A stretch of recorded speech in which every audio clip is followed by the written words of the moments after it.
Doctors and dentists measure their patients' health to a great degree. Why not do the same for your own practice? Those metrics are called KPIs, and it's critical that you have a core set of them, at least a core set. With them, you can make sure that your practice gets healthy, stays healthy, and gets stronger.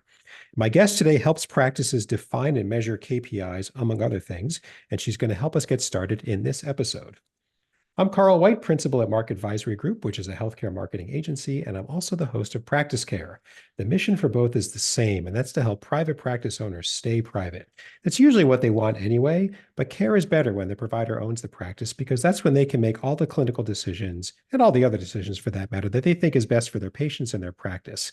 It's just different when somebody else owns the practice. Eventually, their agenda starts to creep in, and it's just more for the provider to think about. It's better when one person's making all the clinical and business shots all at the same time.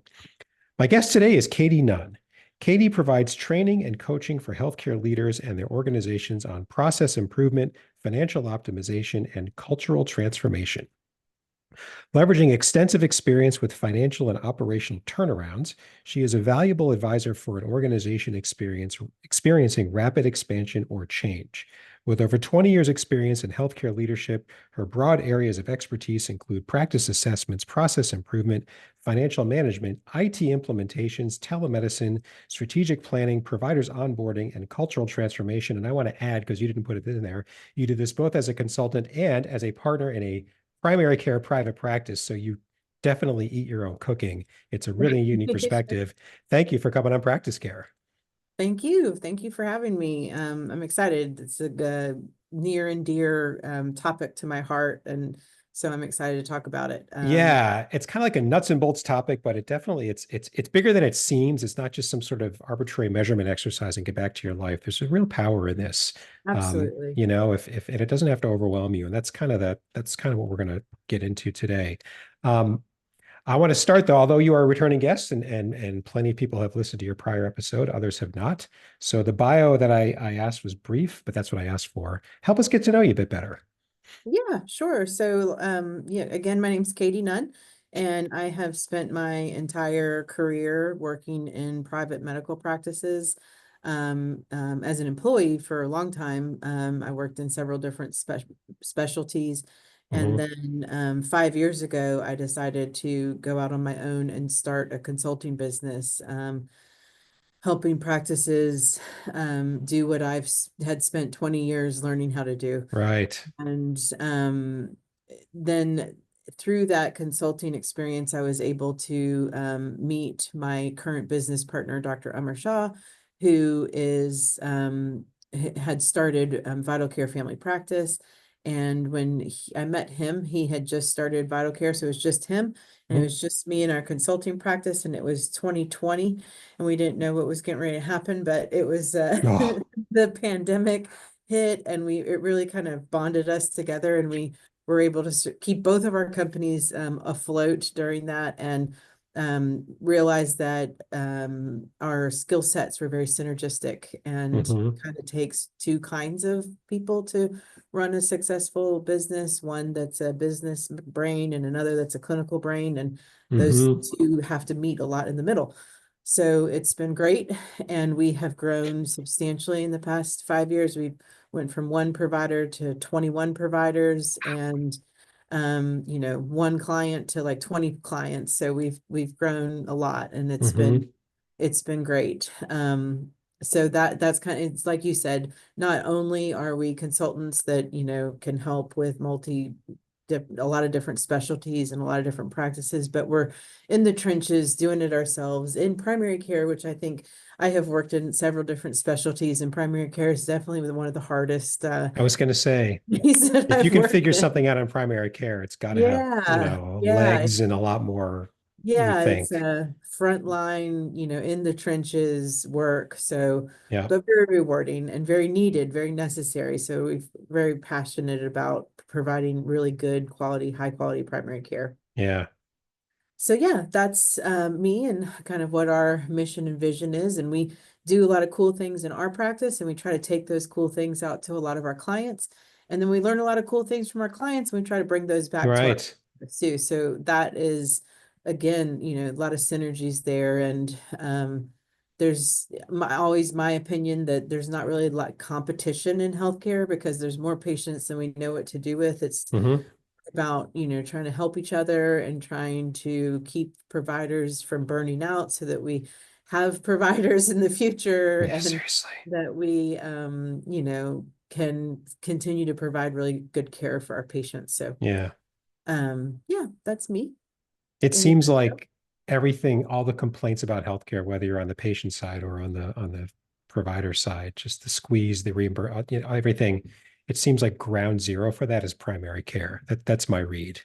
Yeah, Is I would agree with that. There's no like a lot of the other specialties have like ancillary services, as they call them, that they get to bill for, and they can it help subsidize the income, and so yeah. a little bit more revenue to kind of ease the pain, if you will. Hmm.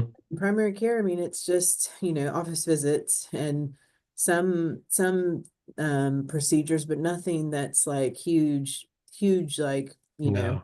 heart caths and stuff like that. We're not doing Yeah. anything like that. So it's still very much a volume business, right?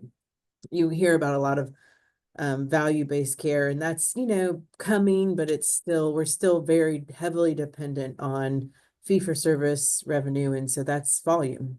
It's volume. Yeah. And it's I know, but it's a very fair argument, I think, to say that primary care may be the most important, certainly one of the most. I mean, that the healthier you stay, the less you need all the downstream. And Well, why wouldn't you want that as an individual? yes, And and I think that what people don't understand about primary care is that it helps control spend. yeah.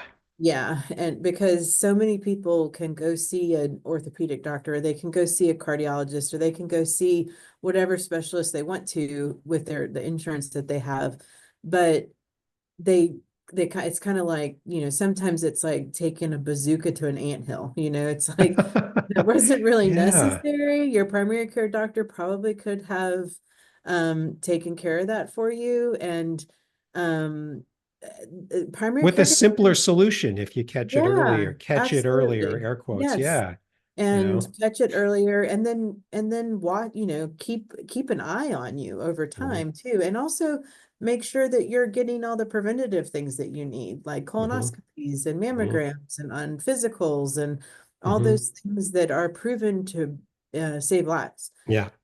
And we have so many like urgent cares and stuff popping up that people utilize because they're sick, but who's seeing you when you're healthy and that, taking Yeah. care of you from and has a relationship with you and knows what you look like when you're healthy, so that when you are sick, they can look at you and say, you're something's not right, Yeah. Yeah. Yeah. So Yeah. that's kind of gotten lost over Yeah. the years, I think, with all these different types of care centers popping up. And Hmm. of course, people then utilize the ER too, like it's primary care. And Urgent so care. Yeah. there's a lot of education that has to happen around that. Yeah. Yeah. All right. So I got us on the soapbox. Let me pull us off of here. Let's get to our topic. Okay, KPIs. So I want to start with, in your experience, what are the absolute must measure KPIs, no matter the type of practice? Like the handful of, look, if you don't know these things, owner X, right. dude. Yeah, Yeah. right. Yeah, and that's a great question. And I always I like to use like medical analogies for a lot of these things because I feel like practitioners kind of can relate Yeah, to, sure. and so it's like if you're doing an annual physical, like what are the labs that you get every time as like a Hmm. baseline, and Hmm. this is going to be like a complete metabolic panel and a CBC, right? So what are the complete metabolic panel and what's a Yeah. CBC of Yeah. your practice? And in my opinion, it's going to be knowing what your monthly charges, payments, and adjustments are. That's kind of the bare minimum of what I would want every practice to know. So And what's your billing? How much yep, of that you're charging and how much of it came in? yeah, exactly. So how much your charges is how much you can put it out the door. Now that number is like monopoly money. It's like we never get paid what we charge, right? Yeah. We're this weird It's industry. just the opening bid in a negotiation, right? Yes. We had an employee who recently had a surgical procedure done, and her bill from the hospital was like $490,000.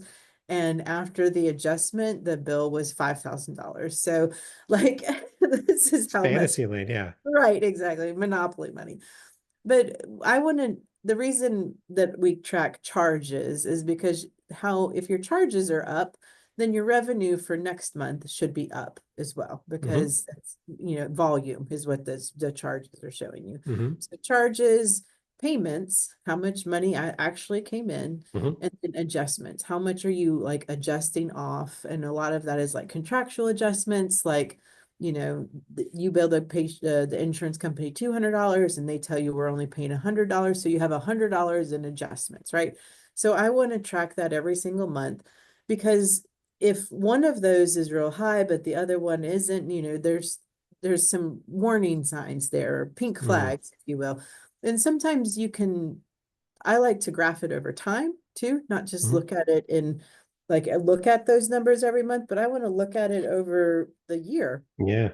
So that's a real easy way to start. If you're like, I don't know what KPIs we should be measuring, and we haven't done it all this time, you probably have some things that you look at. If you're a practice manager or a billing department head, or even a physician in the practice, you probably have some numbers that you look at every month, whether or not you're putting them into like an Excel spreadsheet so you can kind of track them over time. Yeah. You're kind of benchmarking them in your head. And so just start putting them down on paper or in Excel so that you can just trend them over time. Yeah. It can really help when have some like issues. I've caught all kinds of things just from looking at charges, payments, and adjustments when we've had like a payer that's paying us incorrectly, or Mm. we have some maybe a biller that's quick to write off things. Like all of a sudden adjustments are going real high and we don't know like what's going on there. So it just helps bring your attention to things that matter. So, like So for that, example, we're supposed to charge 100, we charge that. We're supposed to get 75, which means there's yeah. a $25 adjustment that's supposed to happen, Mhm. whether that's good or bad. As long as everything fits 175, 25, we're good. But if there starts to be deviations, you go, wait a What's second. going on We here? only got Yeah. 70. Is there what happened to the other five? That's what you Right. mean?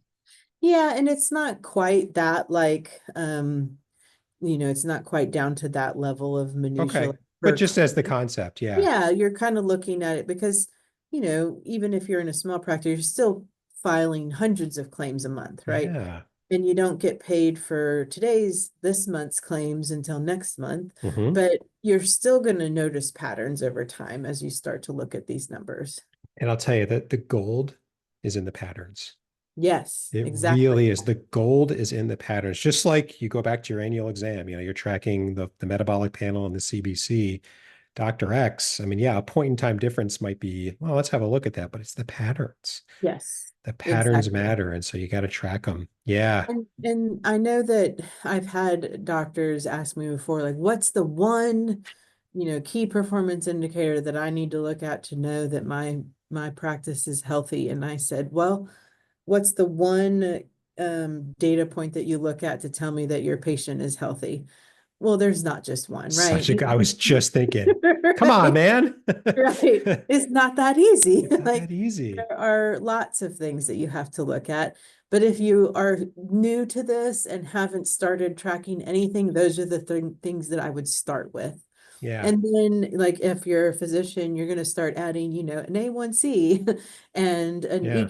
EKG. And, there's things that you're going to start adding as you get to know your patient and as your patient ages and as your patient develops some comorbidities. And so as your practice grows and gets more complicated, you want to have more and more insight into what's Yeah. going on, because you can't be down in the weeds with everything. Yeah. It's one thing when you're like one doc by yourself, you kind of know Yeah. you kind of fly the airplane without any instruments, right? Because it's just Hmm. a tiny airplane. But Yeah. when you get to be flying like a Airbus, you want to have a Yeah. dashboard, right? Yeah. Now, what's interesting about your answer about charges, adjustments, and collections, right? And Mhm. payments, you didn't say as a must measure revenue, profit, and expenses. And I'm wondering, I have a theory, but I'm wondering why you didn't say that, why you answered the way you did instead of top line, bottom line, and in the middle.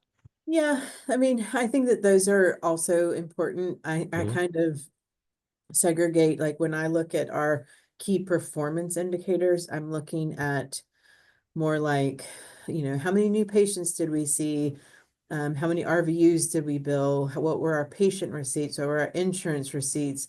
Um, how did each individual provider bill? I think that's kind of like next step is like looking at individual providers Hmm. because we can get into that in a second. But and then looking at your P&L is kind of another that's like truly more finance Yeah. than the like volume that's like being driven by the clinic. But yes, and expenses are important. You don't Hmm. want to be like driving expenses up for no reason. However, I have found that most of the time in most practices that I go into, it's not an expense problem, it's a revenue problem. Interesting. There's not like like it's not like you can say, okay, stop ordering medical supplies. We're just going to have to deal without tongue depressors for the next 3 weeks. Yeah, You have to order what you have to order from the medical supply section. sure. And payroll is our other big Hmm. expense. And so if you're overstaffed, then that's going to be kind of obvious. But Yeah. most of the time there's not a whole lot of juice to squeeze on the expense side. So looking at in depth at what you're doing on the volume side Hmm. is where there's more opportunity usually. Yeah. Yeah. And I like it because another reason I like what you said is, let's say you looked at, revenue and profit. Why is our revenue off? Where are you going to go? Exactly to where you said. What Yeah, are we charging? What are we collecting? What are right. we adjusting? I mean, you're going to get there eventually. And it's more Yeah. like, it's not really like a leading indicator, leading versus lagging, but a P&L is definitely a lagging indicator. It's the result of all the other stuff. Yeah, exactly. So, Yes, it's not a performance, it's a result. So right. I really like it. It's very simple. I mean, so must measure, are there any other kind of must measure KPIs for somebody getting, you know, kind of getting going? Yeah, I mean, accounts receivable is another one that's important. Like, I want to know what my days in AR is. So, like the average time it takes a claim to get paid. I Hmm. want to know that number and track it over time because Hmm. that's definitely something that can be like a red flag. Like all of a sudden, your AR days in AR goes from like 24 to 28, like something's going on, like payer's not paying, something's happening. And then I want to know from an accounts receivable perspective what um what my different buckets look like, 0 to 30, Yeah. 30 to 60, all those kinds of things. So I want to look at that every month and I want to trend it over time so that I can see, you know, if we're Patterns. Yeah. yeah, like if your billing department is on top of things or not. Yeah.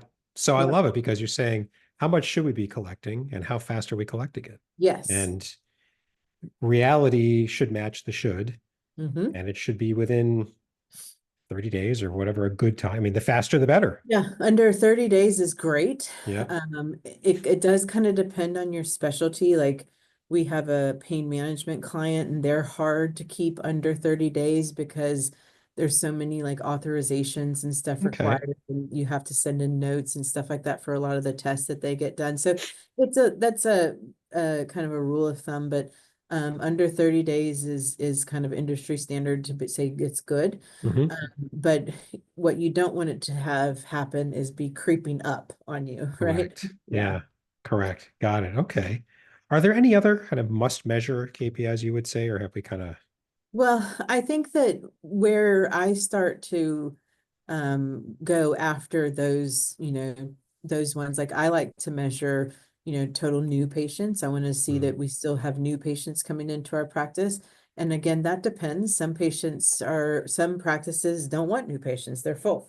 yeah. Some specialties survive on new patients, and so they have to always have new patients coming in. Hmm. And so if that is an important factor to you, then you should be tracking it. Hmm. Patient receipts versus insurance receipts, those are important. But then And then if you have any specific testing that you do, those are good to track too, especially if it's tests that cost money, because you want to be able to see, like, is this test getting Mhm. reimbursed enough for us to warrant doing it? Right.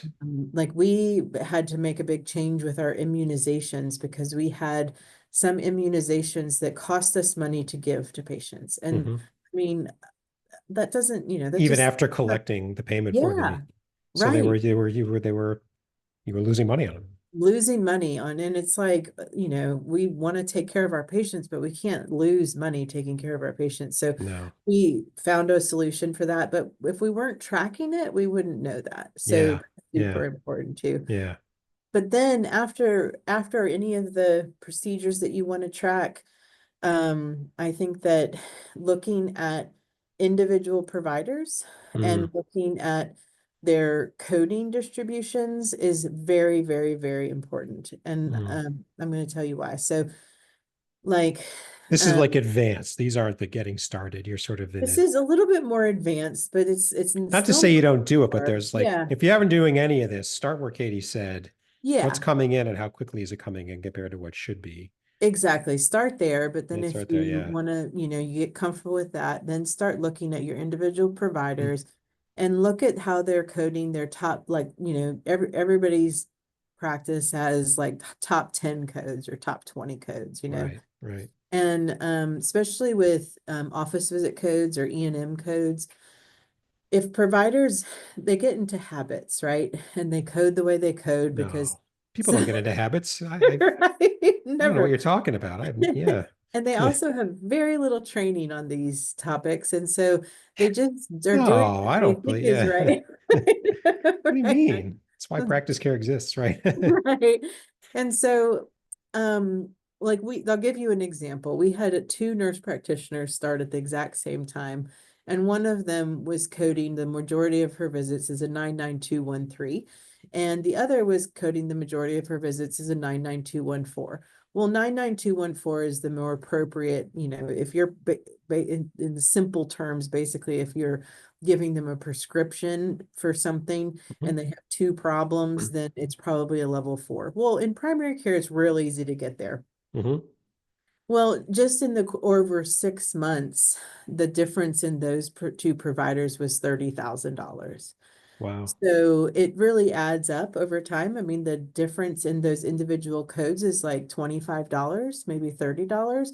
So it doesn't seem like that much money, but when you multiply Volume. it Yeah. times, hundreds of patients that you're seeing, it really does start to add up. Hmm. And so the only way to know who's doing what is to track it and give them feedback. And Hmm. so that can make a huge, and it's making sure they get paid for the work that they're doing too. It's not Hmm.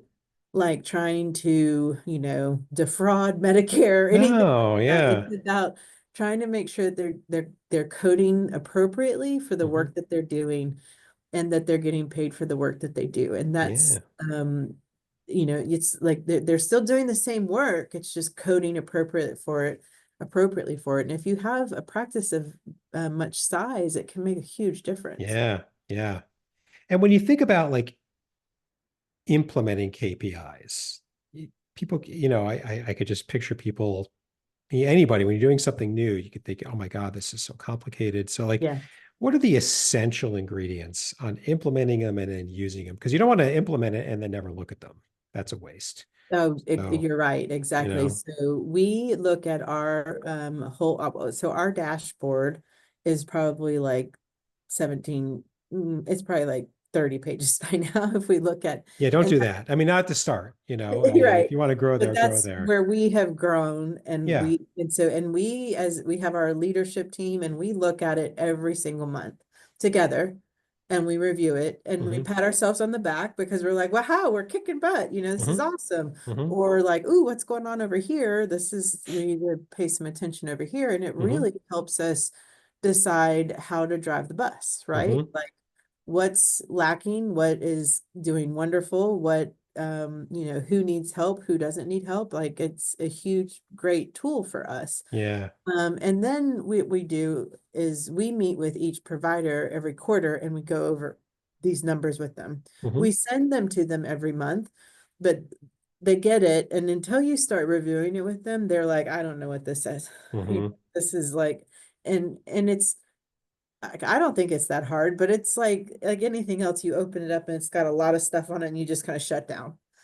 Yeah. So, Especially when you're um, not sure what you're looking at or what it means, yeah, how it's being used. I mean, you said a couple things that are, I mean, one thing I liked is use it positively. Like this isn't yeah, just a way to like, ding people. This no, is a way it's to like, say, look "Wait, what you did. Good job. It's this is great. amazing. Yeah, yeah, Yes. yeah." So, I mean, the essential ingredients are have some sort of dashboard, organize it in some simple, readable way, Yep.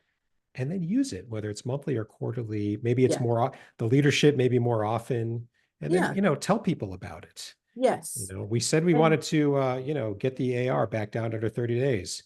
Billing yes, team, great job. right. You're nailing it, Absolutely. and let everybody And know about it. Yeah. I think a lot of people, like a lot of practices that I visit, they kind of struggle when I tell them about creating this dashboard because they're like, well, all this information is in our EMR. Like we can run these reports at any time. Oh, show But me. it's like, well, but Please, are you? please run white. Please run one right now. Right. Oh, I And know. it- Hey, there you go. and it's like if it's not aesthetically pleasing to look at, Yeah, nobody's gonna look at it. correct. So you have to, unfortunately, when we build our dashboards, we have to run several different reports and we kind of do data entry. And I have a young guy that has started working with us this year, and he's like, I'm going to figure out how to make this automated. I'm like, do it, because that would be Yep. amazing. But I don't know how to do that. But Yeah. I haven't been able to find an electronic version of what our dashboards look like that that I feel is aesthetically pleasing. Right. Because if Right. it's not pretty, they're not going to look at it. And don't underestimate that. It sounds like a throwaway, but the sort of the visual look and feel and layout Yes. matters. And so this is Yeah. part of the, it's going to take you a few times, Yes. and as you Yeah. add more data points, if you add more data points, you may have to change. That's okay. Yeah, it's kind of a living, breathing thing, right? You're kind Yeah. of always adding data points. You're, like I said, we added diabetic retinopathy scans, and so Mhm. we added that as a data point. We wanted to see if that, who's doing it, who's not doing it. Yeah. Last year there was a new code that came out for Medicare, G 2211. It's kind of designed for primary care. We added that as a data point so we could see who's billing it and who's not. Hmm. So yeah, there's all kinds of little things that we keep adding to it. So it's like a Yeah. living, breathing thing. Right. And then you got to use it, Yep. and show Yep. people positively and constructively. And then what happens is they become dependent on it. And then they're like, where's the dashboard? I want to see the dashboard. How we doing? Yeah. Yeah. And that's when you know that you've finally like gotten it buy-in from everybody is when they're like, if you're a few Yeah. days late with it, they're asking you for it. Yeah. And it sounds like, how do I, if I want to add something more, what do I add? I guess, so you've got these three or four measures. If you have any curiosity about them, you're probably going to ask a question that's not there. Add that, Yeah, you or know? some provider will come to you and say, "Hey, could we possibly track blah blah blah?" And Yeah. sometimes they'll be things that are hard to track. But I mean, often it's not hard to track. It's Hmm. just a matter of figuring out how to put it into your format so that it still looks pretty. Yep. Yeah. Yep. Yeah. What kind of objections do you hear from clients? We've been kind of talking about this a little bit, but what kind of objections do you hear from clients and how do you overcome them? Um, I think that I often don't hear objections at the beginning. Okay. Like when I tell them I'm going to build you a dashboard. It's going to Maybe take from a staff. What about little bit like, of time, yeah. and I think they're just kind of like, whatever, like we'll see. I don't, Sure, whatever it's you like say. more like skeptical, and then I build it, and they're like, Mm, oh, this is great, and I have several clients like that now that are just, I mean, it's like I don't know, they're very dependent on it now. And I think back to when before they had this information at their fingertips, like yeah. it's flying blind. Like, it's hard to, it's like you don't drive in a car and you don't know if your check engine light's on or if you have any gas in your tank or, if Yeah. any of those things are, maybe all your tires are warning or are on, like Yeah. you don't even know how fast you're going, you know? It sounds like it's the, just go back to, charges, payments and adjustments. You just start to wonder, hey, Dr. X, I can't say for sure, but I wonder how many thousands of dollars we're going to find, Yeah. in Yeah. opportunities simply by starting to measure this. I mean, that would be, Well, you and know, it's like super helpful. We have, physicians that or providers that can be bad at getting notes closed. They just don't get them signed off. And when you're putting it on a dashboard, it shows it. And we make our dashboards like public. mhm, So it's kind of like little public a little bit shaming. of, little bit of peer pressure, right? Yeah, yeah. And so we don't put everything on the public forum part of it, but just kind of like the volume numbers Mhm, and so nobody wants to be the rock bottom, right? And so there is definitely some of that. And yeah, if you're not getting your notes done, it's affecting your performance mhm. because those don't get billed out. So Yeah, there's some added benefits that are go beyond even yeah, like knowing the numbers. yeah. Ever hear objections from staff? Um, no, I haven't had any objections from staff. I mean, um, it can be a tedious thing to put together each month.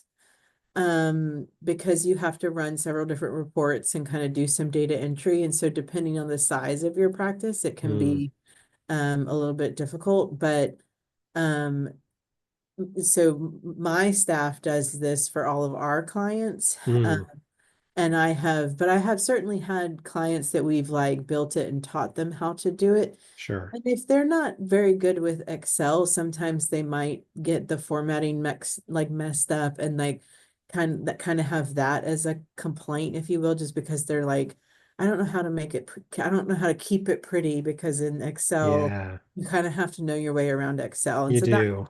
that's probably the only like complaint, if you will, is just that they just don't necessarily have the education on how to use Excel that way. Yeah. Yeah, Excel is very user intuitive if you already know how to use it. But it's Yes. not, which is the anti-definition of intuitive. But that's kind of what it is, you know. Right. Yeah.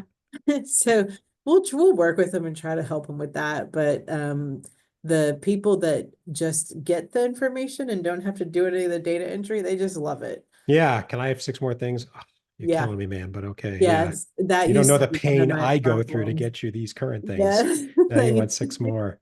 Right. Yeah, Yep. yeah, That has definitely been a problem in the past. Is like, oh, add this and then add this and then add this. And it's like, oh, yeah.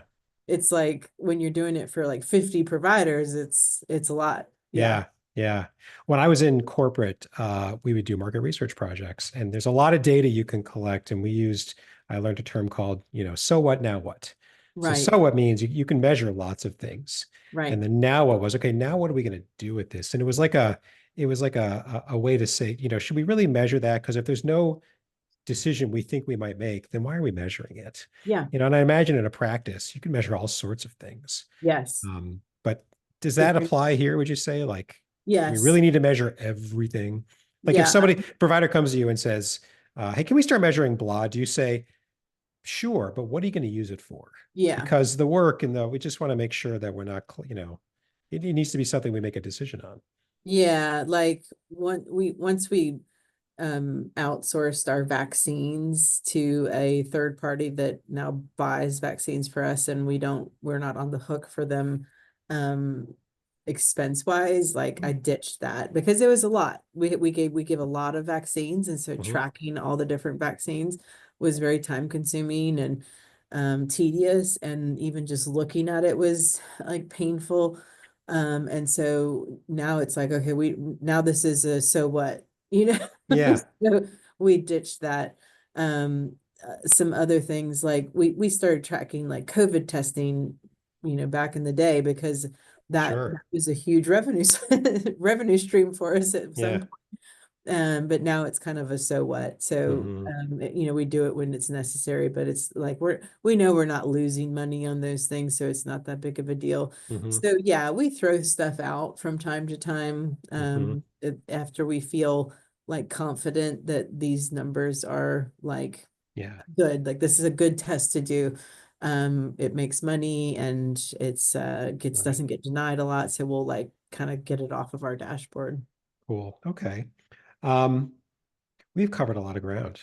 And I really Yeah. like what you said about just start simple, the three, about revenue. I Yeah. really like that a lot. Anybody can start there, but it's a good place to start rather than let me measure every last nook and cranny of the practice. No, but Yeah. certainly know at the start whether you ever do that or not. Yep. But I really like it. Is there anything you think we should have covered, but we just didn't get to?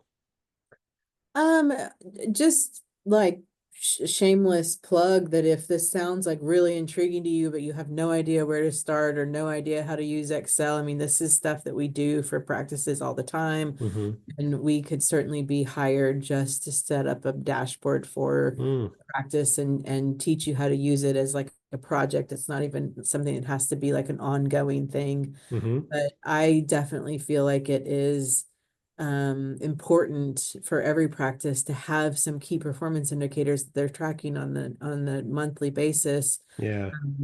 So if you're not, you definitely want to be thinking about, starting small and having it grow. Um, Other than that, no, I don't think that there's anything else. I mean, it's definitely something that you can keep adding to as you get more and more comfortable. And you'll really, if you're a practice manager or a billing manager, you'll really like grab the attention. Doctors like data. Doctors like data. They're That's going to how ask a they lot of questions, but that's all right. they're going to You ask know? a lot of questions, but they're gonna like that you're giving them that information, and Mm-hmm. so it's a win for you to like come up with this Mm, and show them. They're gonna see you're gonna be bringing value to your practice. yeah. Yeah. And then the other question, which you sort of answered, is, let's imagine we've caught some listeners' attention and they say, you know what, she's right. We really need to do this. They get enthusiastic about starting something new, but they don't know where to start because they've never done it before. Yeah, Are there one or two super simple things, should maybe start with, those three things that you said, you know, charges, payments, adjustments, hey, you know what, accounts start there. Just receivable. just roll Yeah. up your sleeves and just, you know what, get dirty and start figuring out how to put this together and track it for 6 months and see what happens. Yeah, exactly. And it's January, so it's a great time to Yeah, right. Yeah. and you can even like for if you're only going to do those three metrics for the year, you Hmm. can even go back and put in last year's numbers for Oh those yeah. That's a metrics great idea. so that you're benchmarking against last Yeah. year. And so you can tell like, oh wow, look, we did better this month than we did this month last year. That's That's a a good great idea. thing to Take show. last year's data and do it. Because Yeah, you've got real data. You don't have to yeah. wait to collect. We don't have to And wait for then you time to have collect. something to benchmark against right out of the gate. Yeah. Yep. And you can even That's a start to great ask way to do it. questions. Oh, I Yep. love that. Okay. Um, excellent. Yeah. Katie, thanks for coming back on Practice Care. We're Yeah. going to have Thanks you for more having me. this It's year. always fun. Yeah, I know. Again, nuts and bolts. I knew this was going to be, again, measuring things like it sort of punches above its weight, but I think you've even, at least for me, shown me even more so.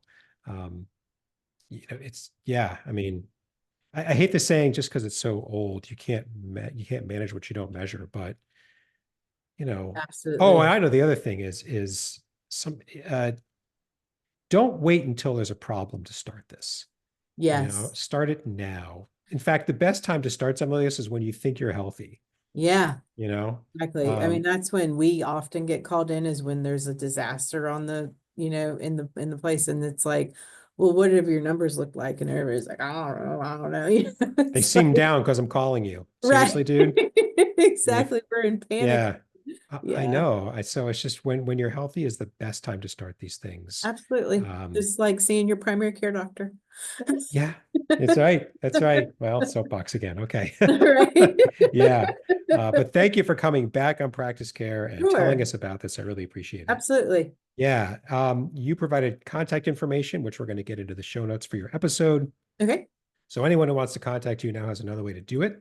A couple of Wonderful. points before, yeah, a couple of points before we wrap up. If you're someone like Katie or us and you serve private practice owners, if you're a private practice owner yourself, and either way, you've got some experience on the business side of private practice you think others would benefit from, we want you to come on Practice Care and we will get that episode recorded and get it out to the world. In the show notes for Katie's episode and every episode, there's a link, a couple of it's super quick and easy. Just tell us what's on your mind, and we will get you scheduled as soon as possible. And finally, Practice Care is one word, easy to search for, easy to subscribe to. We're on Apple, Spotify, YouTube, everywhere you listen to podcasts, we are there. We drop a new episode every week, and the easiest way to stay up to date is to subscribe. So please do so. Thanks very much, and until next time.